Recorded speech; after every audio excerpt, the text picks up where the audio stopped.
Bonjour, la question sur laquelle on va se pencher aujourd'hui, c'est comment représenter une force. Notre exemple du jour, ce sera autour de la poussée d'Archimède.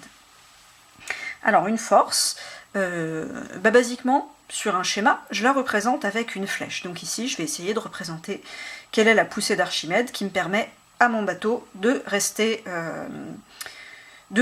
au-dessus de l'eau. Ici, on prend l'exemple d'une valeur de poussée d'Archimède de 5 newtons. Alors, cette valeur-là, soit vous la mesurez en TP, soit il y a des questions avant pour le trouver, soit on vous la donne directement dans l'énoncé. Nous, on va prendre cet exemple-là. Une force, elle est toujours caractérisée par 4 éléments. Sa valeur, donc en newtons, ici c'est 5 newtons, son point d'application, son sens et sa direction. Ici, son point d'application, pour la poussée d'Archimède, le point d'application, c'est le centre de gravité du fluide déplacé. Alors le fluide, ça fait pompeux comme ça, mais le fluide déplacé, qu'est-ce que c'est? C'est tout simplement l'eau qui serait là s'il n'y avait pas le bateau. L'eau qui serait là s'il n'y avait pas le bateau, en faisant simple, c'est toute cette eau, tout cet espace-là.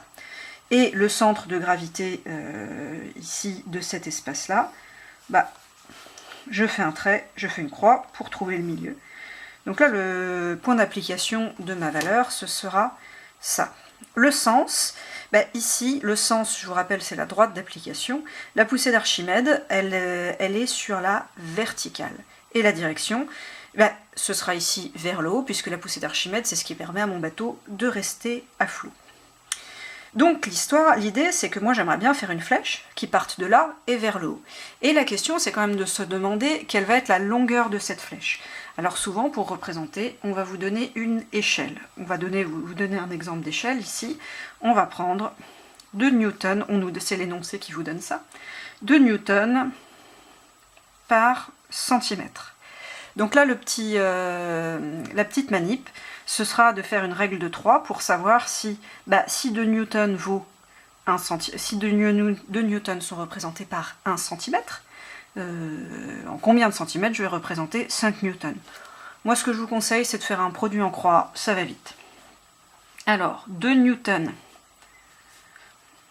1 cm, donc forcément 5 newtons, je cherche combien de centimètres ça fait. Là, x est égal à 5 fois 1 divisé par 2. Alors évidemment, ça, on peut le faire de différentes façons. Moi, je trouve que le produit en croix, c'est vraiment le plus simple.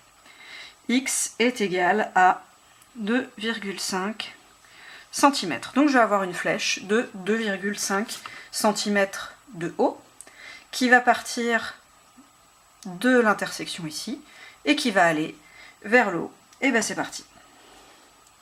Quand même prendre une couleur qui se voit un peu plus.